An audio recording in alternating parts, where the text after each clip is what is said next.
ready. All right. Do you want me to intro again? I would. Okay.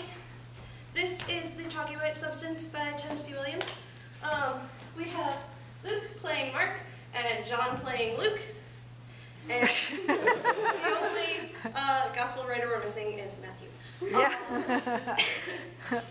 And so they're on the edge of a cliff, and this is a scene between the relationship between these two men. Thank you. Always amazes me the smoothness of your skin under the robe. Not granulated at all by the chalky white substance. I know how to touch a smooth skin, so keep mine smooth for your pleasure. How do you do that? Before I meet you here, I bathe myself, and then immediately I put on my robe. You bathe once before you come here to meet me? Not just at night as we're ordered to? I bathe twice. Once before I meet you, and then again at night, Mark. Bathe twice? Did you say bathe twice? But that would mean that you violate the water restrictions as if they didn't exist. You know this confirms my suspicions that you have another protector. One in a high position in the regime. You little cheater. Yes, you get by with violating the restrictions. I've only had one pleasure at a time. The whole pleasure was now you. Yes, but before me, you had others. If they were necessary, I held with my parents. I made pleasure that would amuse you. At the wall of my place, I had a picture of a lady called the Madonna. You know, those old pictures are a rarity. They can be sold to the Center for Special Privileges. I would leave the picture on my wall. Well, what were you going to tell me that would amuse me? Something about the picture of the Madonna? I once had his protector, and when I woke up one morning, he was standing there staring at the picture. He asked me, "Is this your mother?" You felt that the Madonna was your mother? The funny thing is, I said, "Yes, she is my mother." When we were at comfort, why are they disappearing? Do they succumb more quickly to the chalk all about us now? The Earth's not able to support a shrinking population. There's little food and even less water. I'm told that a man will use a woman a while, and then, when she's no longer desirable to him, not as she was before, he's likely to destroy her. You see, Luke, the battle between people that happened so long ago that it's barely recorded, I understand that it had a brutalizing effect. Brutalizing. Opposite effect from the care of Madonna. So, now knowing each other. Have I told you that I have a woman at my home? A mother of Madonna? No. What remains of a girl. The remnant of her. Not able to excite me nor even to serve. Only to stagger about looking more and more frightened. I suspect she knows. You suspect she knows what? That her withering, frightened look, her choking sounds at night. The disease, she has it? She's breathed too much of the chalk. I think soon she knows that it will be necessary for me to relieve myself of her presence in my place. You couldn't do that. No, you wouldn't do that. You haven't sat for an hour observing me waiting for you, so you know me less. Since I know you completely. Are you sure that you do? I feel secure with you, Mark. As for the woman you never mentioned before, have you told her about us? Oh, I say nothing to her now, but...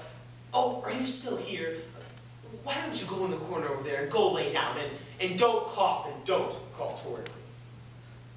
I know this is not true. You're making all this up. You know so little, boy. You know dangerously little. You don't even know enough to distrust. Oh, I distrust all of them, except for you. That might be a mistake. That girl at my home, she trusted me once as you do now. But when I go home tonight, if she's still there, out she'll go. I'll throw that door wide open and kick her living or dead body into the wind. She can't stand against. That will sweep her away and bury her in the white dust. No, don't trust. So, there. You said that you bathe twice a day. Once before you come here to meet me and again at night. Violating the water restrictions. When I was younger, Younger than now. a little more than a child, I once had this protector who was very wise, very clever at mechanical things. Did I say that right? Yes, perfectly. Go on. One day he put his ear to the earth, In or out of the house. both in and out of the house, and he discovered that not far under the earth, under the house, there was a stream of water. And not too deep, not wide, but see, he was a strong man. He dug and built steps down into the water. But when the house is inspected... By the inspectors? No, you see, he He had an old dry animal rug that he covered the steps with. So if the inspectors ever lift up the rug, they're half blind by the chalk, they'd never notice there was the crack. But by which you can lift the cover to the underground spring of water. How very foolish of you. He did it all, not I. Yes, but he's gone now and you have it all to yourself for your own private and illegal use. I must live, and the liver must please. Yes, but you mustn't talk about it. Of course not, then nobody but you. No, not even to me. Because by talking about it to me, you make me a conspirator with you. As criminal as you are. But you. Would bear the same penalty you would doing what you've told me and not informing. Who are you to inform? The ones you inform you to, the rulers, the authorities of the regime. Didn't you know it's all made up, an invention? Just like you and the woman that you can do tonight? That was no invention, and neither was what you told me about the underground spring. You're holding me so tight, it's hard to breathe. Now that you're a light-footed boy, you might suddenly spring up and take to your heels. From you? Of course. Now that you realize you made such a dangerous mistake, I suspected something, and now I know. Well, I know something too. What? How you told me how completely you love me. A thing I also told a woman when she was desirable to me. She's not attracted to you. I do. Don't I, Mark? You put in my possession a secret that to keep from the authorities would expose me to the same penalties you're exposed to. Do you know what such penalties are? A term of imprisonment. A long, long term of imprisonment. Even if you're alive when it expires, you'd be unrecognizable, Luke. I think this figure you mean. Oh, by more than time, by more than the effect of a chalky white substance. What are you? Why are you? I must take you to them and repeat your confession and receive the bounty. Did you know that there's a bounty offered for turning in someone who violates the law and the restrictions? The authorities regard him with more respect. He's given a title, sometimes, and his licenses are extended. The inspectors pay his house a respectful visit. They smile at him and say, "This place needs some improvements in keeping with your new position." We'll see to that right away.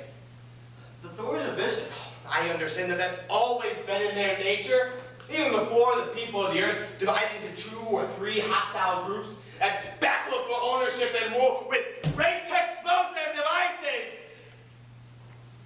Who won? Nobody! Did you hear that? Do you know what that sound was? As if somebody called back. That, wasn't it? So many of the old words have fallen out of use and aren't known anymore. The authorities are corrupt. We want to imitate them. Yes, but to save our skins, we do. Are they still worth saving? I understand that there used to be these considerations called moral. And for these considerations, an act such as betrayal of someone that you love would be held in contempt. But that was once long before I remember. Would you stop struggling? I'm hard and strong. What's the use? You can't escape. Lights faded. We must get going. Where? They came at my place. Kinda this evening, Luke. We're going to the Capital Tower, where you will stay confined to long out use, to the end of your time. They kill me, Mark. Kill me. And sacrifice the reward? Call him. The great protector called God. No breath? I'll call him for you. Protector! What a huge creature. What an immense beast. He must have been to have left such great white bones when he died. Endlessly long ago. The bones of him now turn to dust that glow and glow about his broken creation. Okay, thank you.